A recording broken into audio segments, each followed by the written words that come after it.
Tallboys and Trackmasters is brought to you by Expert Exhaust. Expect more for your money. MTB Shock Dock, your choice for suspension needs. High Gear Success. From helping racers get sponsored to motorsports event operation and promotion, shift your passion into high gear. Miracle Works Detailing. No cars too dirty. And by Cycle Mart, your motorcycle parts store.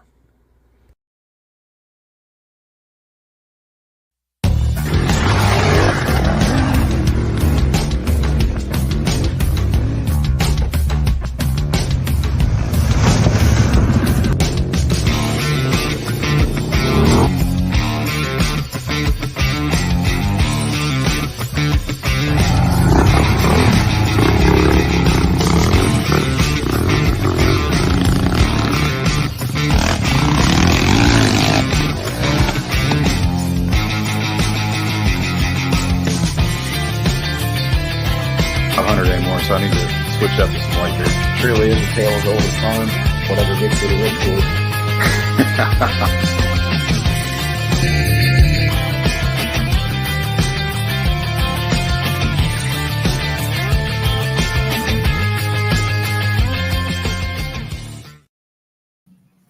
Hello, ladies and gentlemen, and welcome to another episode of Tallboys and Trackmasters. We broke out the real tall boys for this one, 24 ounce. Tall men, pork loin in a can, right? We're way beyond pork chop. Well, we want to thank everybody for tuning in tonight. We are so excited about this. Welcome to our new studio. Hope you like it. We got a chance to rent an office space down here in downtown Fairmont at the wonderful professional building in Suite 419. So send all your fan mail and packages to 309 Cleveland Avenue, Suite 419. Suite 419. 419. So hopefully everything's clear. You guys can see us. You can hear us. Give us feedback on that as you watch. But yeah, just taking a step up and doing it in person now. Yeah, this is fantastic. It's crazy to be in person. So it's pretty exciting. Yeah, I'm really pumped about this, and moving forward, hopefully, just makes the show a little bit better. So, So what's going on, man? Anything good going on besides our new place? Well, been messing on Trail 90 a little bit, getting it lined out. Yeah. Shallow on the back yet, ran it out the road and back, and never thought 7 horsepower would be that much fun, but yeah, I love that little thing. So that, and just trying to get some bike maintenance done. I should have got done over winter, and you know how it goes. Well, it's funny you say about 7 horsepower, because we're getting that here in a little bit on our small bore versus big bore segment. So let's do like we normally do here, and we'll go through industry news first. Yep, I like it. And get that out of the way. So kind of some big news that was coming out. I know you sent me there earlier was Toby Price and KTM have decided to part ways, man. That's pretty shocking. He was a 2-time Dakar winner for them. He was probably the poster child for the Dakar bike segment. The guy had been through injury after injury that would have put most people out, even young guys, and he wasn't that young at this point. Yeah. I think the Husqvarna team parted ways with Skylar. Yeah. Skylar Howes. Yeah, Skylar Howes. And I don't really recognize any names that are going to be running for KTM or Husqvarna for Dakar. Yeah, some of the rumors that I saw was that there are a lot of people out there thinking that, Pierre Mobility Group, who owns all those companies, is kind of trying to take a focus away from Dakar and kind of tool it back and put some more assets into MotoGP racing. So we'll see how that works out. But man, Toby Price finished the 2019 Dakar with a broken wrist and was in the top 10. So. Yeah, and it wasn't a clean break either. That thing looked like a bag of bones. Yeah. So that was, like I said, he was the Dakar bike segment for me. I don't know. Well, to me at least, they won't find somebody to replace him because they're not somebody with that exciting of a story, background, lineage, etc. Yeah, that's pretty big news, man. I mean, that's huge and it's unfortunate. Yeah. I don't know where they'll go from here. Indian is releasing a new Scout model. So the Scout model that's out right now has been around for 10 years without any type of updates. So Polaris decided it's finally time to do a little refresh. So look for that out on April 2nd is when the full release and specs and everything are supposed to be about. Everything that's kind of pointed towards keeping that retro styling, maybe some more horsepower. It's got the V-twin liquid cooled engine made by Polaris, and exciting to see a refresh for that segment of it's bike. something that's out of the ordinary too. Like it's not just the same bold new graphics dual sport like we're used to seeing from the Japanese companies. It is a decent refresh. Yeah, that seems to be the operating structure anymore, doesn't it? Bold new graphics. Yeah. And finally, last but not least, Kobe riders went 1 and 2 in the Swank Rally in Tunisia.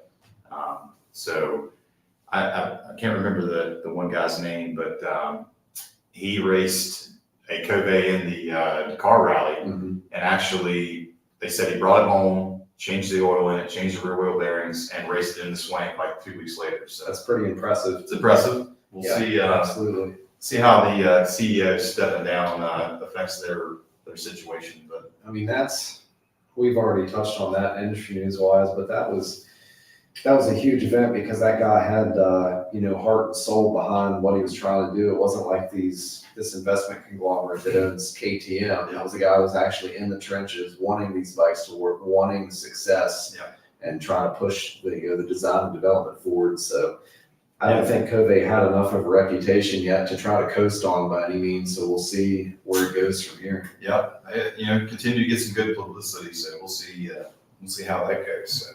So. All right, well, that leads us to episode 49 tonight, buddy. Small bore versus big bore dual sports. Now, those guys in the club and those in the know are probably pretty familiar with a friend of the program, Tom King, was able to kind of be the poster child for why we decided to do this episode tonight. This is the Tom King special. As soon as I pitched this concept, I immediately thought of Tom, who was Mr. DR650 for as long as I've been around the club, and recently picked up the KLX 300, which was a bike he talked about getting for a while. And he seems to really enjoy. But funny enough, people pointed the same thing out on Facebook, saying that Tom's a perfect guy for this. Right. So there's most of the normal dual sports are kind of broken down into that. You're either going to get a small bore bike or a big bore like 650. So when we're talking about this, we're going to use those as the examples. You're going to have, say, a KLX 300 versus a DR650.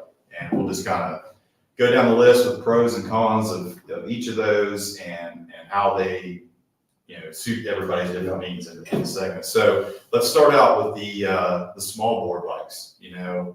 Obviously being something that's 250 to 300 cc's is going to be very beginner friendly, right? 25 horsepower and lower typically.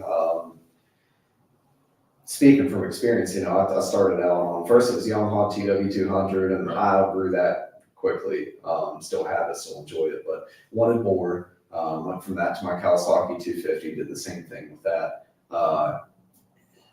They're very beginner friendly. The lack of power both helps and hurts you. It helps a lot learning because you're less likely to whiskey throttle or get yourself in a bind or whatever, but then after I stepped from my Kawasaki 250 to a more powerful bike, I realized that, there's a lot of stuff that I had a lot of trouble doing. I was really, on the clutch, trying to slip for traction, stuff like that, keep it up above like 9,000 RPM or whatever, Right. a small board bike scream. Yeah. I realized that some extra power made things so much easier. Yeah, that's going to be definitely one of the cons that we'll touch on there. And the small board bikes are a great, fantastic way to get into this sport. Yep. They're kind of tailored for those guys like that. And if you're, vertically challenged, as they say, a small board bike is going to be perfect. It's going to be way easier to handle in most situations that you're going to find yourself in. Until you develop that sixth sense for like when to dab a foot, Yeah. or at what point are you off camber enough that you have to shift your weight to the uphill side on the seat, stuff like that. A small board bike being a little more lightweight is so much more forgiving to all that. And you're going to misjudge mud holes, you're going to get stuck, and it's a lot easier to drag a sub 300 pound bike out of something that is something that weighs what's the new gen KLR, like almost 440 pounds or something like that. So eat your Wheaties and hope for the best. Yeah, obviously, that lightweight is going to play a huge part in not only just being, an overall better experience when you're out there riding a bike, but like you said, it's easier to get yourself out of a bad situation. Yep. You're not going to be tiring yourself out as much on a lightweight bike. So, lots of positives for the small bore segment. And I think one thing that we can talk about too is, in the long run, the entry price and the pay to play aspect of it isn't as high with a small board bike. Yeah, I've noticed that too, especially when you're looking to buy new. Yeah. You can find smaller board bikes for reasonable prices. Yeah. Now, reasonable prices for our current market, right. not reasonable in like 2018 values, right? Pre-COVID. Yeah, that's gone forever. Isn't that crazy that's the moniker now? It's pre-COVID. I mean, I can't think of anything in my life that hasn't drastically changed after after that line in the sand. So, but yeah, I see like KLX 300 stuff like that for pretty good prices. Several $1,000s less than comparable Japanese 650 brand new. Yeah. And with the smaller board bikes, it's easier for them to get them to meet emissions. Right. So you're not just getting bold new graphics time after time after time, quite to the extent you are on the 650s and stuff. Yeah, I know that they're grandfathered into it. Kawasaki and Honda hopped from a 250 to a 300. Yeah. Which wasn't something I expected, and then Yamaha still standing in the corner with its face to the wall won't give me a WR300R, which is pitiful. Yeah.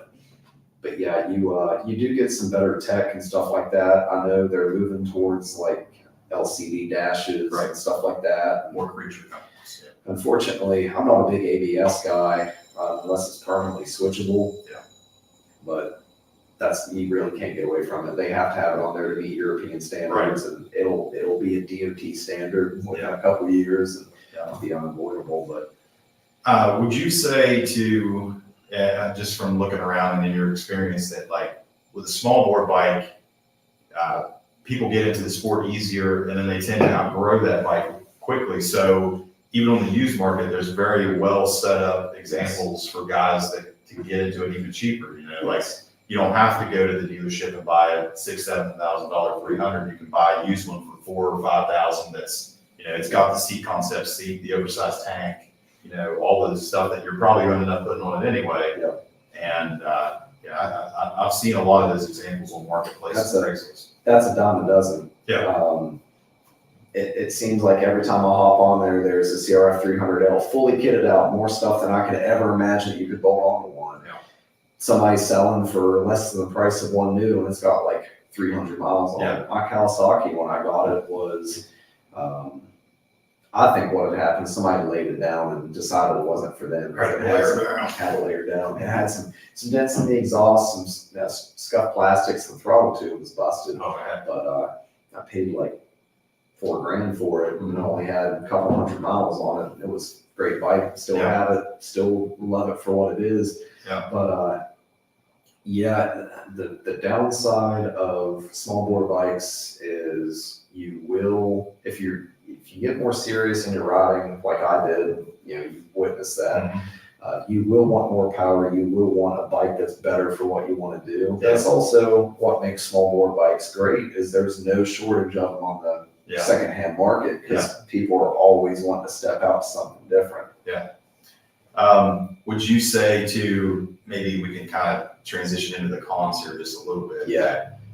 Sometimes with a small bore bike, you go overboard trying to make it something that it's not designed to be. So big bore kits, and I'm not going to really put like an oversized tank or a seat concept seat in that realm, because that's stuff that pretty much every dual sport needs, because it's just not good for the factory. I agree. But you start to spend $1,400 on suspension on front forks. Like, I can think from an example like the new CRF 300 rallies and stuff, how horrible the suspension is. Rally Raid makes all the stuff to fix it, but man, Olin's, but there comes a point where your $4,000 small bore bike is now a $10,000 small bore bike that's still a small bore bike. So you're kind of chasing that rabbit, so to speak. And you most people will. I came close to doing it at one point. I was thinking about a gentleman named Bill Blue makes a 351 kit for a KLX.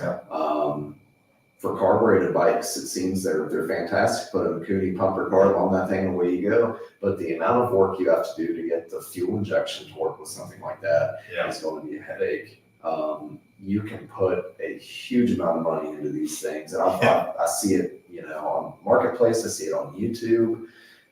Guys completely build these things out. You have reached the price of a new KTM 350. But you're making less power with less suspension travel, with a heavier bike, with worse ergonomics, and you can't even claim like, well, it's got Honda reliability. Not anymore, because you put a set of hot cams that have ridiculous lift and duration. You did huge engine mods to it. So it's just a matter of some stuff's just better appreciated for what it is. I agree with that. You get into that realm where it's not worth all the work and modifications that you're doing, because you're taking away from what it's supposed to be, what it was originally designed for. I'm all about modifications and improving things, but there comes a point, like you said, you start to lose that reliability. The cost is just getting absolutely insane. It stops being fun, and you watch people do it with rock crawlers and stuff like that too. You mod your daily driver to the point that it's not reliable anymore, right? So and I would say too, it seems like you see that the small bore guy buys the bike, he goes out with his buddies, realizes he wants something better, starts blowing bukus of money on the bike, and just realizing after way too much money's been spent that it's not what he wants at that point, or what fits him the best. And I think kind of going back when we were talking about the used market, that's the point where guys can scoop those things up, because it's like, he spent $13,000 on this 300L, and now he's going to sell it at a horrible loss for $7,000-9,000, because it's only going to fit a specific rider or a specific guy who's going to be looking for that type of bike. So I think that also comes back, like we said, you can find some good deals on stuff that's been kitted out like that. There's a reason why there's no shortage of heavily modified 250s and 300s out there. Excuse me. I turned my Kawasaki into what I wanted in a trail machine. It was really easy. I just bought a KTM. So now I've got, I have an mechanically untouched Kawasaki 250 engine that will feasibly run forever. And I have the KTM for woods, trails, stuff like that. And my Kawasaki is still great for gravel, running around town. It's still fun to hop on a small bore bike and just beat that thing. Really, really get it up in the RPMs. And this comes from the guy that has the little Trail 9. The cylinder or the piston on that thing's it's not as big as the Pascal Urban can.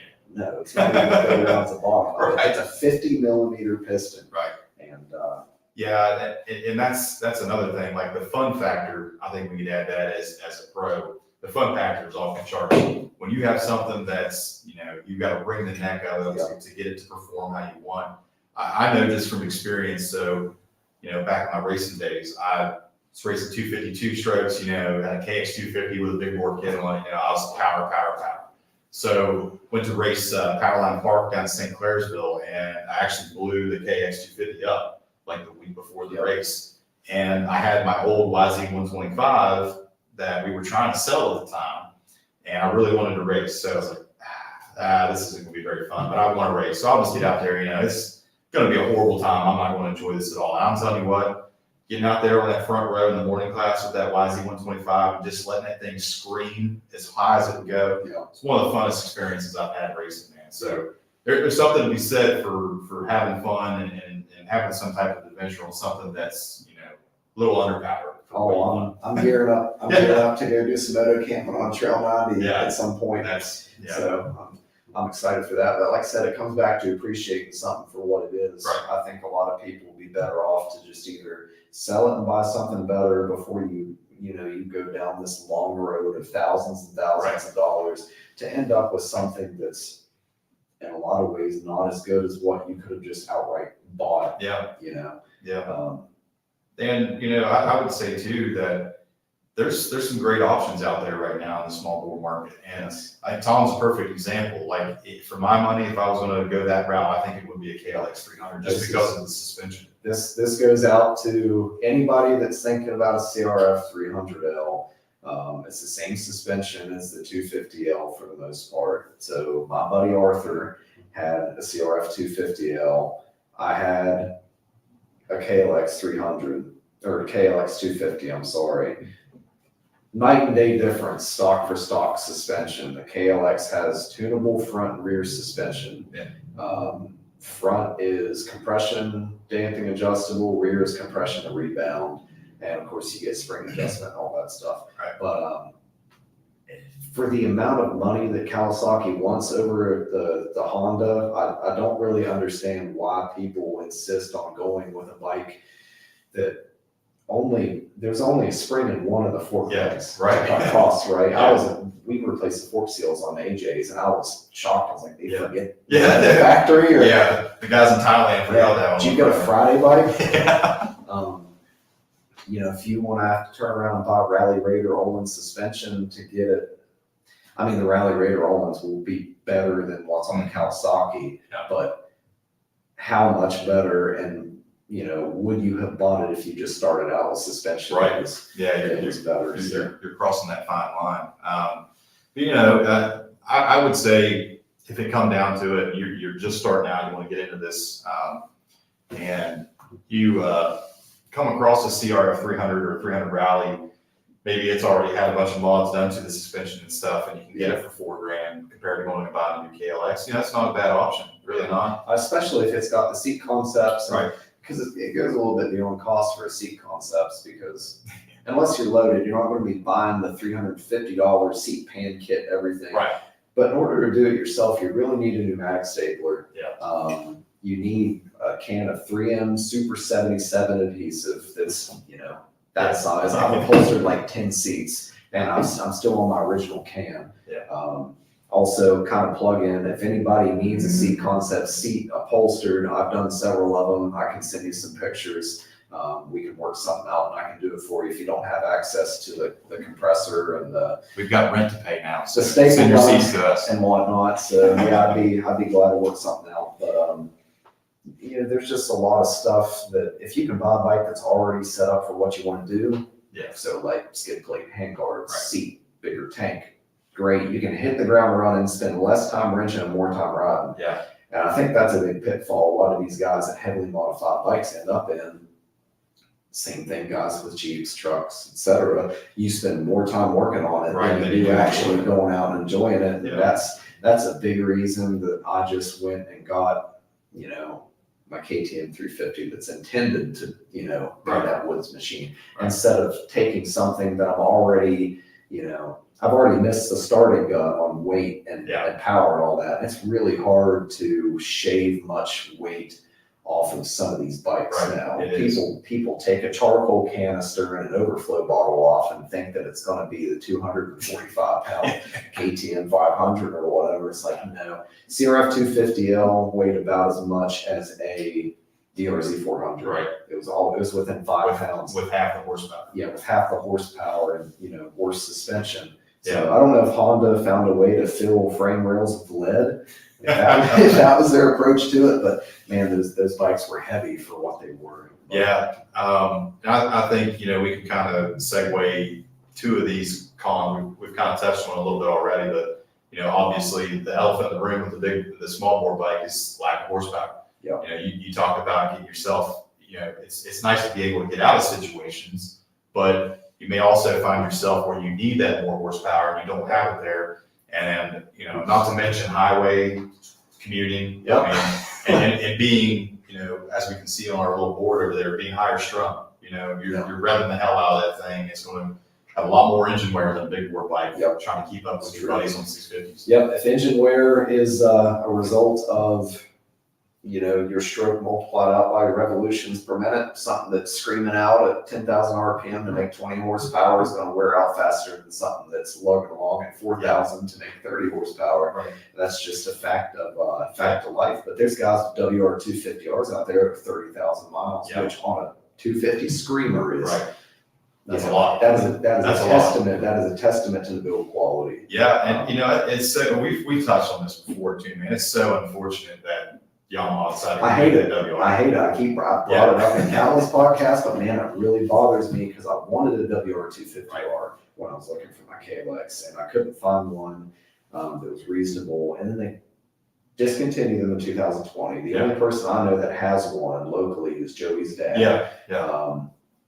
I just think, I know what happened. They put all their R&D and all their hands on deck for the Tenere, which fantastic bike. If I was looking at it from a financial standpoint, I would have done the same thing. Right. Because small bore bikes, there's not a lot of money in the segment. But man, if they could have just came out with a 270, 280 pound, you know, 35 horsepower bike with Japanese reliability, I would have got rid of my KTM and probably went and bought one. My KTM's been nothing but reliable, even with the submarine antics. But I don't know. It's just one's a 30,000 mile motor, and the other, if it lives to see 15, you know, I'm content. So it all just kind of depends. But yeah, you're definitely going to end up wanting more power for any kind of highway. A 250 or even a 300 is just not a highway machine. Yeah, and the ergos too. You know, I mean, if you're, I'm 6'2", 220 pounds. So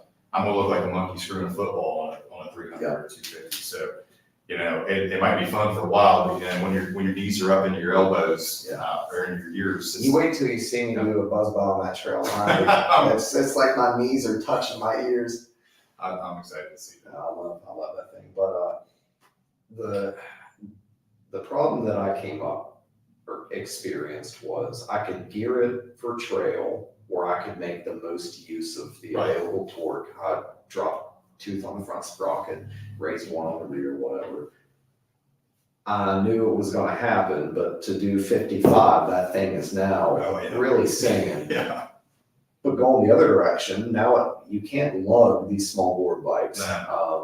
Companies, it's not like a KTM where every company seems to make a flywheel weight. Right. I threw one of those on my 350 and made a huge difference. But you can set it up to be good in the woods, or you can set it up to be good on the road. But it's difficult to do both. Strike that balance. Right. So the more power and the more lug ability, or I guess tractor factor, the more torque the machine makes, the easier and more forgiving it is to split that difference between woods and road. Let's just bring that right around to the first positive of a big board bike, that tractor factor, like you're talking about. I mean, there's nothing like a well-tuned 650cc air-cooled Japanese bike coming into a turn, 2 or 3 gears too high, and just tractoring and rolling that throttle on, and you get that like instant diesel torque that just like my XR 650R that I had, still to this day, I've never rode anything that had a tractor factor like that thing did. It just pulled and pulled and pulled,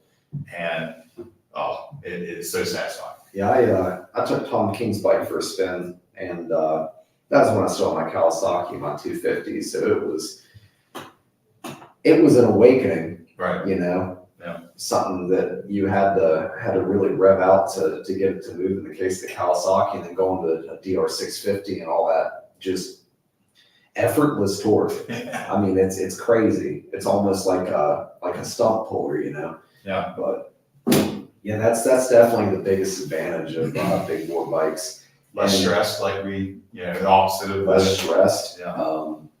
It'll still wear you out on the highway, but in a different way. A small bore will buzz you to death. Right.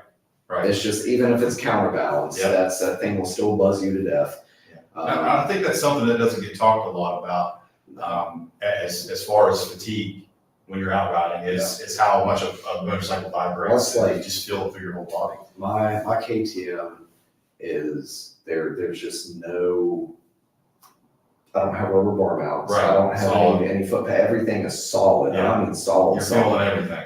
which I like for a trail bike. I'm still young, and the fatigue doesn't hit me, that bad. But when I get that thing out on the road, like the sections we get in coal fields, trying to maintain 60 miles an hour, those bars resonate. And I know you can get bar weights, or you can get them at Go 360 mount, or spend $500 on this, $500 on that. That's something that really doesn't get talked about on small bore bikes. Is even my Kawasaki, it'll just buzz you to death. Right. But a big bore will wear you out too, to some extent. They just don't buzz; they just shake. They thump. That's why I call it a thumper, right? Yep. And obviously, they're going to be better at highway speeds carrying that. Carrying that. Very, very much less stressed bike. Yes. A lot better for if you're into like the adventure side of stuff.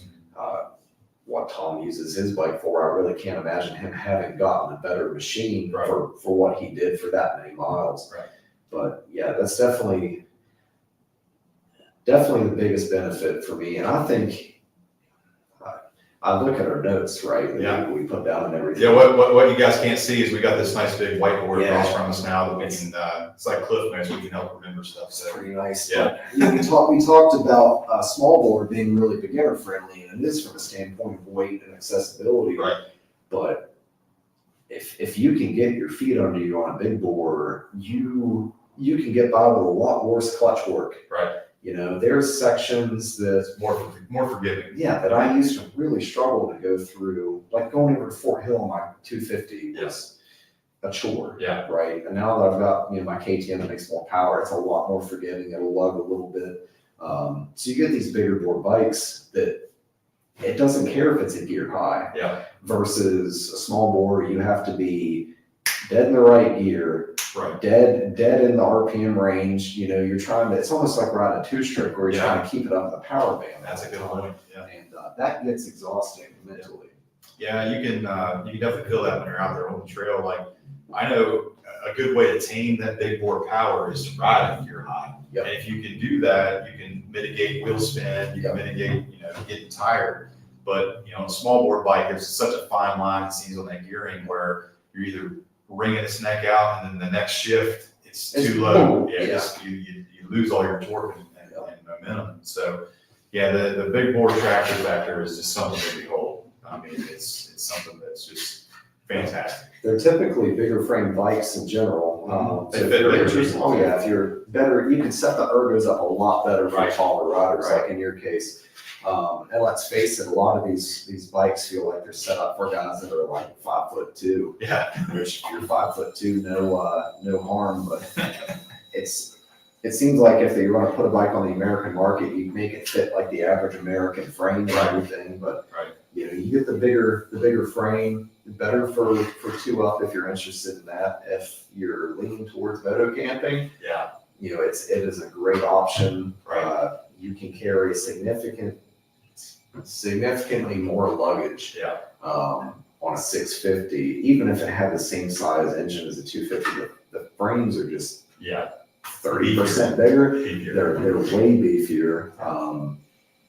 There's more options out there for luggage racks, stuff like that. course, the industry's really trending with rackless systems now. But it is. You can set those things up to do pretty much whatever you want. Right. Which you can on a small board too, to some extent, but on a bigger board, it's easier to do, and you don't have to do as much. Right. Like. Yeah, I think that's a great point, man. Like, you know, you get the small bore home and you take it out for a couple of rides, you're like, man, this isn't real good. This isn't real good. So you get the credit card out and you're ordering more stuff. Yeah. You bring home the DR650 and you might throw some better tires on it, but which you should be doing. Yeah. But it's like, okay, this isn't the greatest, but something else like the torque of the motor makes up for that. Yeah. And it's like it's easier to live with initially. Yeah. And I agree. Like you said too, one good thing is there's so much stuff out there these days for any bike. I think we've talked about it in a previous episode, like, there's kind of a stigma when it comes to these 650 Japanese bikes where, the Honda's more off-road oriented, the DR is kind of somewhere in the middle, and the KLR is basically a street bike. Well, there's stuff out there to make those things do whatever you want. You can make the XR a decent street bike. I've seen guys supermoto on. The DR can be a great multi-day KLR style adventure bike. Nick Hall's proved that you can beat the crap out of a KLR 650 on the tight single track stuff. So that KLR was so good in single track, you bought a KTM. Yeah. My take is small bore versus big bore. If you're already a somewhat experienced rider and you already have an idea of what you want to do, you can pour $5,000 into a small bore and have a bike that is set up suspension wise. After a certain point, you hit the threshold for power before you start eating into reliability. Right. I know, for instance, to do a KLX 351 kit, you have to send your cylinder off, get a board and sleeve, but in order to put that sleeve in, they actually have to bore, I'd say about 30% of your water jackets out. Yeah, that's always the problem with the big bore kit. Yes. You're losing cooling efficiency. You are losing cooling efficiency. Yep.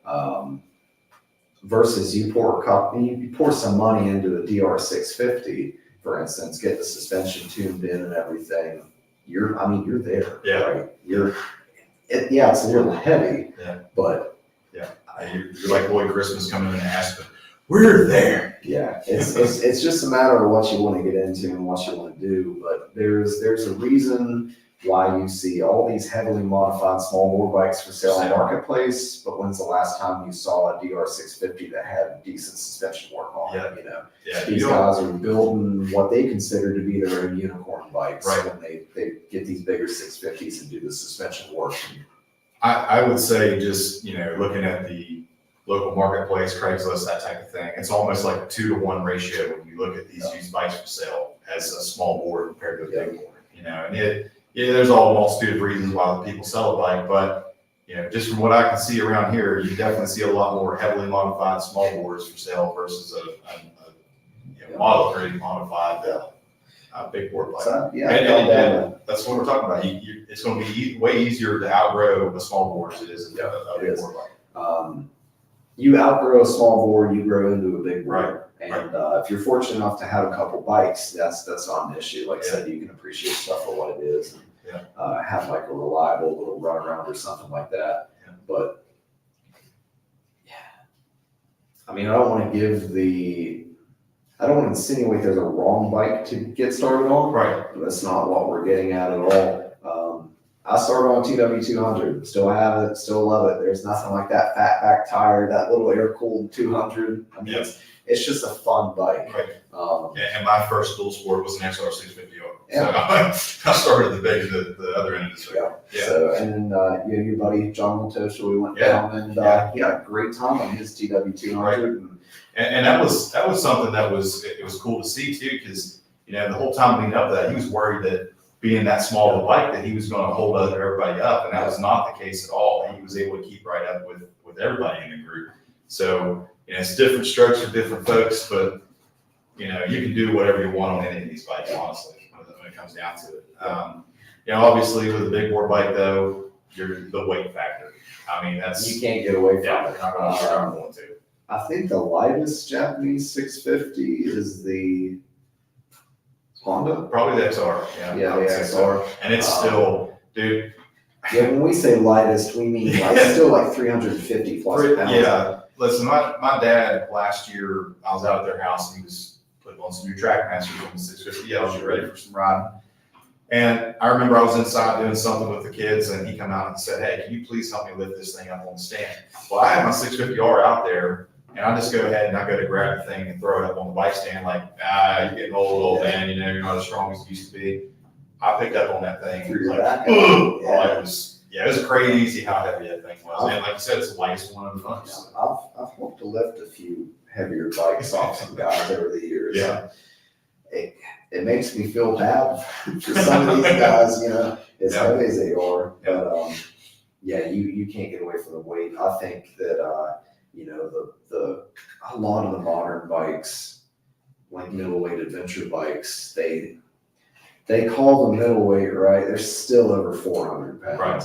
And a lot of, say for the XR650L, for instance, carries its weight high in the frame. Right. Center of gravity plays a huge role. I know DRZ 400 feels, to me at least, like it carries its weight really high in the frame. It Right. feels more top heavy than I would like. Yeah, but the DR650 carries it really low. Low. And it doesn't feel as heavy as an XR. Yeah. So it does. Weight distribution, center of gravity, it makes a huge difference. Yep.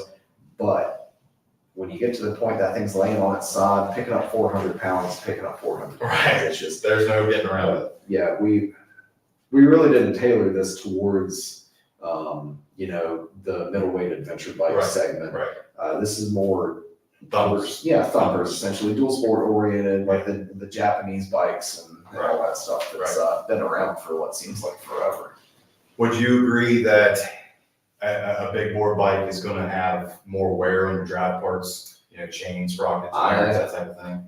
I've kicked around the idea of getting a Japanese 650 to do some two-up stuff. Since Charlotte gets progressively more interested, and you know, I take her on a little trail behind me, and she doesn't feel like she's actively trying to take me over in the turns now. And you might have to get a sidecar for her for that thing. That'd be interesting. Honestly, if your rules weren't such giant pieces of garbage, I'd probably get one. Yeah. The sidecar rig, that'd be cool. I looked at an XR650L and pretty much immediately turned around and walked back out the door due to the front sprocket shaft wear. Yeah. That's a huge problem on some of those bikes. Yeah. If you have a cush hub, it makes things easier, but undoubtedly you're going to be putting more wear and tear just out of the sheer amount of torque that you're transmitting. Yeah. That's an advantage that the DR and the KLR have is the arc straps. Yeah, it does make a big difference. I know there's guys that put cush hubs on KTM 500s, you know, for longevity and stuff. Yeah. I think Fred's even got a I on his road wheels. Yeah, I think he does. Fred's got everything. Oh yeah. Uncle Fred's the man. Yeah, sure. You know, I think, and we touched on this too, you know, the fatigue factor is there for both.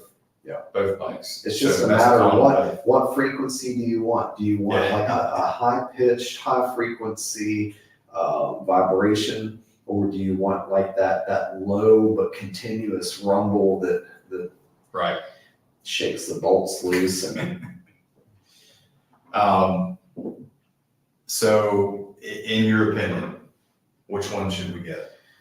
I got my mind made up. Stepping back to when I first started, I would have went straight to the larger machine. I would have went straight to a bigger bore bike and try to grow into it. But this is after several years of experience, you know, 3 or 4 detour, air scramble terrain, you know, some pretty rough stuff. It's hard for me to step back when I had next to no experience. It was just intimidating. Yeah.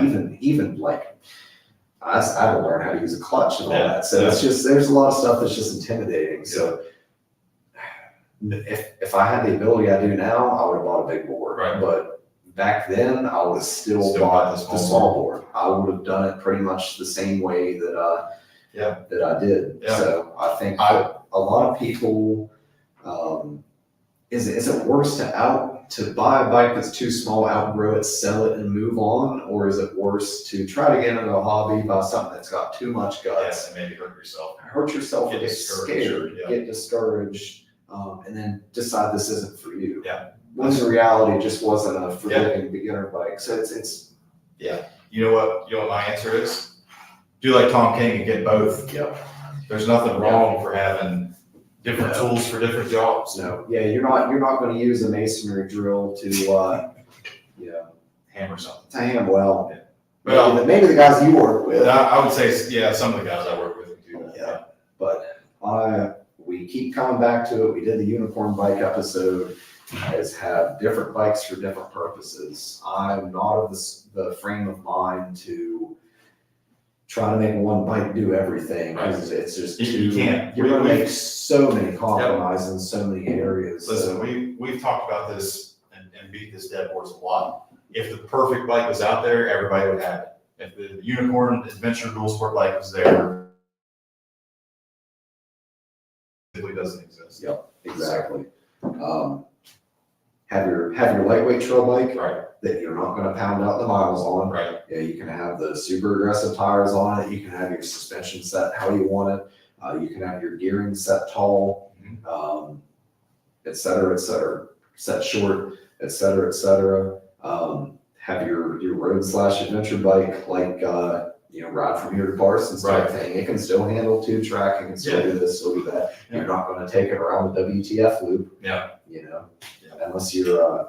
I can't really say that though, because there's always somebody that can whip that big bike around anything that you can imagine. Yeah. We had those guys that showed up on XR650Ls last year. Yeah, Colton Cumpson and who was it?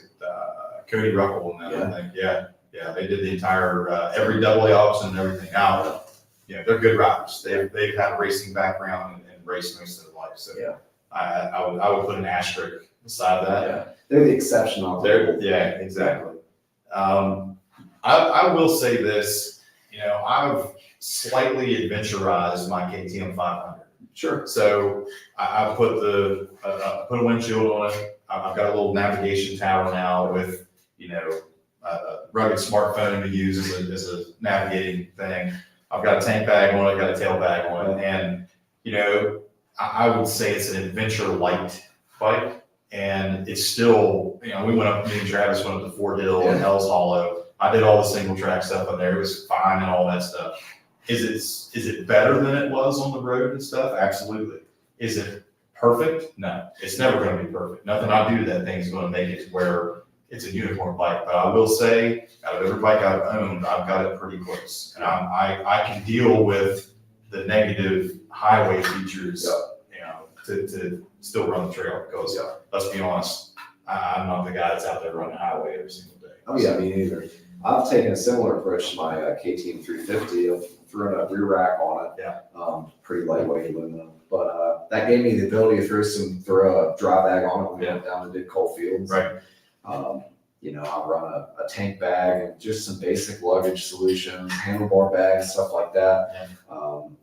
It's like a Enduro Venture or something like that build. Like I'm not just going to go hit this little 10-mile section of trail and turn around and come home. It's like I need that bigger tank. Right. I know that it detracts. Well, people told me that it was going to detract from its trail ability. I think it improved it because it plants that front end and it sets that fuel forward and lower. Yep. And I thought that it made a big difference. That's why I went whole hog and got the 4.5 gallon tank with the wings, because the other options just give you capacity up. So you're just putting weight higher. The old nut busters. Exactly. Like you see on the old Yamahas. Oh, dude. Yeah. I don't know I think I talked about this in a previous episode. Yeah, that YC125, I had that 3.9 gallon tank, and the neck of it was literally as tall as that can. Just total nut buster every single time. Yeah. And you can't run a tank bag with something like that. But like I said, I've taken a similar approach to mine. It doesn't detract from its trail ability. It made it better on the road. Right. That and some re-gearing and whatnot. But it's not intended to be a road bike, but I fully expect to hit some pavement here and there. I'd like for it to be at least doable. Yeah. So in my opinion, get both of them. Have something that you can do both, really super tight single track stuff on, and have a blast with something that's slightly underpowered, and bigger more for your more open stuff. Yep. You do like me, you can have get you a little weird bike that's just nothing but smiles too. Oh yeah, the smiles to gallon ratio on stuff like that is fantastic. Yeah, Yeah. the saying that you went through something on an old bike or something that had less than 10 horsepower is really impressive. Yeah. I remember watching. I think it was it might have been the MABDR film, and they met a guy that was going across the country on Trail 90. Yeah, there's guys down in Australia, they call them postie bikes. They would go do like the Telegraph track and Craig track, and so you know what I'm talking about. You've seen the videos on CT 110s. Yeah. Which it's going from a 90 to a 110. It gets you an extra like 0.5 horsepower or something like that. It's not a big jump, but Be the difference between eating a cheeseburger that morning or not, right? I mean, really. And these aren't small guys either. Right. They're on these things, and you know they're making it through. But you know there is such a thing as getting a bike that's set up too good in some sense. That stuff that used to be a fun challenge is now just like I'll go out to Fort Hill and hit those hill climbs on my Kawasaki. It was a real challenge, you know, slipping the clutch, keeping it in the power and everything. That KTM was just up. You know, I say it makes it too easy, but then I can ride for a full day and I don't get tired because the suspension's so much better. Yeah. So there's a lot of give and take. I think the message is, you know, obviously there's pros and cons to both. So buy both. Just buy both. Yeah. You know, open up that wallet and buy both of them. Yeah, you can find, like if you get a small bore bike starter or whatever, you can turn around and get a used DR650, you know. Yeah. I wouldn't shy away from one that had a little bit higher miles on it. I know a guy that's got almost 100,000 on one. Yeah, I do And he's too. the reason I helped him split the cases after it launched the bearing for third gear at one point. So that was an adventure, but I wouldn't shy away from buying one that had a little bit higher miles, and you can find them for reasonable prices. Yeah. And they're not that expensive to modify. Yeah. Yeah, it's a good platform. Yeah, it really is. That was great. Let's go through some comments, and we've got a lot of them tonight, so that's a lot of interaction. We'd like to see that. Let's see here. Hopefully the sound and the video quality is decent for everybody out there too, and we're constantly improving stuff. So first question, which I think Jack may have had a little bit too much to drink. He said, "How much lift do I need to clear 35s on my XJ?" I mean, zero. Get the saws I was on. going to say, don't go up. Just cut your fenders. Take them off. Take them off. You don't need fenders. Do the cut and fold. Yeah, we You'll got. have that Dana 35 grenade in no time. We've got the new inspection laws now, and for the modified stickers, you don't have to have fender covers. Just take them off. You don't have to have them. Tyler Vincent says that depends on how much you care about. At 4.5, you don't care about cutting. 6.5 if you do. I say don't go above 3.5. That's just from personal experience. I have 4.5 on mine, and it started feeling a little top heavy. Not sure who this one's from. Can't see, so sorry about that. Office looks great. Thanks. Hope you guys like it. We slaved away at this. I know Trevor got the needle point out to put the LED lights in the old Trackmaster up there. So got lots of used sprockets that look like they stood in line at the Mannington Fair. Got some brake disc rotors that are falling apart and some clutch parts. Yeah, some clutch discs that probably are below wear limits. Yeah, good decoration. Uncle Fred says the sprockets hanging on behind you guys look better than AJ's. I don't know, Fred, if you can see this one, but that thing's got some shark teeth going on. We won't say whose bike that came off of, but I've never ran an anodized orange sprocket. That thing does at least still have all the teeth. I've seen guys that they're 52 tooth. I remember Mike Sliker had that DR650. I looked at the front sprocket on that thing one day and it was missing like 30% of the teeth on it, and I was like, Mike, you might want to know about this. Tyler Vincent says, "What's your all's favorite front tire? I've got a set of MT16 Garrett crosses. Not sure that the lug pattern in front is going to do super well in the stuff that we ride." We went riding together, me, Tyler, and his brother. I think I've mentioned then the Shinko 216 MX. I run it in a 90/90 21. Fat tire. Yeah, fat tire, fat profile, and it's my favorite front tire. And if you look at bikes like our core group, you'll see a lot of Shinko 216 MXs. It's a really good price point. It's a very similar tread pattern to like a Golden Tire Fatty. Significantly lower price. They wear fine. I've noticed they still hook up even once you start to get the center knobs and stuff wore down. They still hook. And I ran a Pirelli MT21 for a while. They were fine. Yeah. I switched to Shinko because the Pirelli was hard to find at that point. But Tyler, I would say if you've got the Garrett-Cross, run it. I had it on the front of my XR 650R. It lasted a good long time. I didn't have any issues in any of the terrain that we did. Now, having said that, you know, the 650R is a pretty heavy bike, so it kind of didn't matter what you put on the front of that thing, it would bike pretty good. And if you already got it, just run it. And Tyler's coming from DRZ 400, so you might just need to try to experiment shifting your weight further forward on the tank and some tighter turns. And play with the air pressure a little bit. Yeah. I would run it though.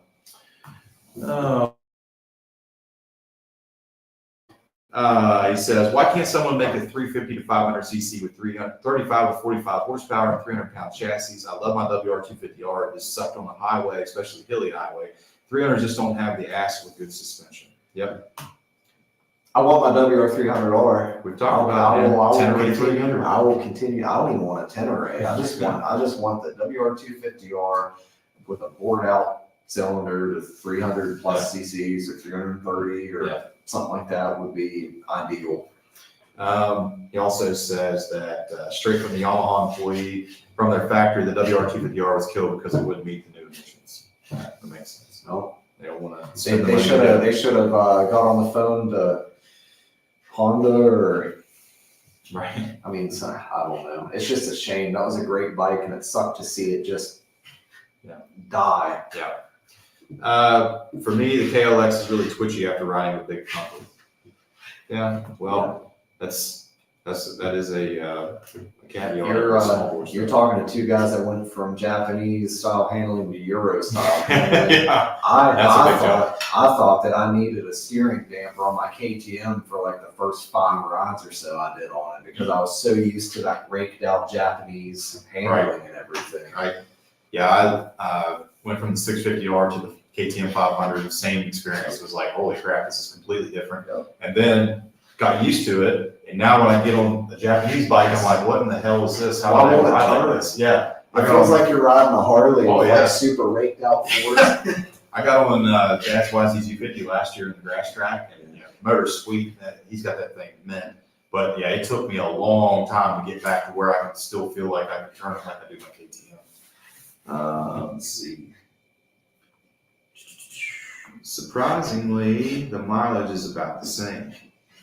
Yeah, I'd say miles a gallon are about the same between the small bore and big bore. That is something that's. It's power to weight ratio. And, the thumper is going to get the bike moving a lot faster, a lot quicker, but it's going to use more fuel. Whereas the 250 or the small bore is going to be a lot more efficient. So takes the same amount of power to move it. However many pound bike from 0 to 60. So it's a matter, is it doing it at 10,000 RPM or 4,500 RPM? Really like the new digs and loving the new dynamic. Great job, guys. Cool. Glad you guys are liking that. I know I do. This is nice. I wish we'd done this on episode 2. I mean, this is a lot more, a lot better. I'm going to say this is from Tom there too. So my DR handles almost as well as KLX. However, on the same terrain, the DR will wear your ass out in half the time. 375 pounds. Yep. Yeah, that's I think it's a given. Let's see. Irish. Yeah, he was saying the DR and the KLR have a cush drive pump. He says that he wants a reliable Husky 701, which. I've never been on one. I know Brian Holmes brought his. I was pretty impressed with the capability of that bike. Yeah. I get 2 years out of chain sprockets on the DR. The DR holds 3.5 quarts of oil without an oil cooler. Yep. That's another thing too that we could touch on real quick. Is oil capacity is a huge thing or a huge topic, I guess. My KTM takes like 1 liter. Versus my Kawasaki takes like 1.5, which that's 50% more fluid. And and then you get up to like a DR or something like that, it's a lot more oil to share that wear, that shear, and like heat degradation. Yeah. I guess the caveat being that these air-cooled engines aren't called oil boilers for no reason, right? Rotel is cheap. Well, with modern synthetics, it really avoids most of the oil degradation issues. Right. Dad said XR650R camshaft doesn't wear if you use a 650R sprocket. It has 28,000 miles with 0 shaft wear. Yep, that is a huge upgrade that people have found out on the 650Ls. I might reconsider. I I will. might put that one back on the running then. I will say this though, the 650R, it was wearing out the camshaft sprocket too, and it's really nothing any wider to put on. I mean, that's just a brutal torque monster to have to deal with. That's like and you 650L guys out there, you're the reason why I could never find a 650R front sprocket, because you find them all up. you tell them. You tell them. Here's my problem. I want to travel around the world on something that can do 2-track pretty easily with this suspension relatively light to pick up, fully loaded. It can do 85 miles an hour without sending a valve to the tailpipe. That is the unicorn, buddy. If you come up with that, say, get you a Baja pre-runner truck. That would probably do that. I'm going to go ahead and say it. There's been enough guys that have done certain navigation on a KTM 500 that I think it's a contender. Yeah. You know, then you've got Ed March on the other side of things that rode a C90 scooter from, Alaska to Argentina and all that stuff. There's been a lot of guys that have venturized KTM 500, done serious mileage on. Right. At 67 years old, I needed something lighter to take to Colorado to ride the passes in August. Yeah, which that's Tom. He was telling me he's going to go there, and I'm super jealous. Tom. That is so It's gonna be cool. awesome. I went in 2017, and I wasn't riding then, but I just kept thinking about how cool would it be to be able to get out here and go from ghost town to ghost town or mining settlement to mining settlement. Yeah, it'd be super cool. John Stewart, what's going on, buddy? Haven't heard you from you in a while. Hey guys, what's everybody's thoughts on getting wheels balanced, weights or beads? I got weights on mine. I can't answer that question because I don't balance my wheels. Okay, He-Man. So I run the brass weights that has like a little set screw that goes onto your spoke. I put 8,000 miles on a Kawasaki and 5,000 miles on a KTM with the same set. I swapped them over. Never had one come loose. Never had anything. I put beads in the giant rear tire on my Yamaha TW200. The downside is with beads, if you turn around and have to change the tube, you just lost balance out of that wheel. So if you're one of the guys running like one of the big metal rim locks, your back tire is going to be like jumping off the pavement at 50 miles an hour. Try running a front bib with a bead lock. Yeah, I was going down 19, about 65, 70 mile an hour. I thought I was on a poker stick. So those brass spoke weights are the way to go, in my opinion. Good to know. And last but not least, my mom says, us bougie kids run a Pirelli mid-hard. Yep. I've had really good luck out of the Pirelli stuff. That's what I had. 21, cross 16. country. I will say the Garrett crosses too, the rear is not DOT approved, which, there's both sides of that camp, but the front is. It has to be the same one. So, and John gave us a thumbs up. Good talking to you, buddy. So, I think with that we get to the very first had to lay her down in the new digs. So I'm excited. Yeah, me too. Maybe you had to lay her down. Did you run into some clippings? Did Barb take the kids? Well, Hoss, maybe you had to lay her down. This too, we've got this new audio interface where we can play dumb stuff, like crickets, which is probably what people are watching and listening to us now. Got some clapping, We don't get much of that. There's all kinds of fun stuff that I'm sure we'll play with here. That's appropriate for the clip that we're about to play for this guy. This is a bad one. Yeah, this guy right here hit some part of my goal when we do this is to present new clip-ins every time we do this. And this is a new one for you all. It's called culvert clip-ins.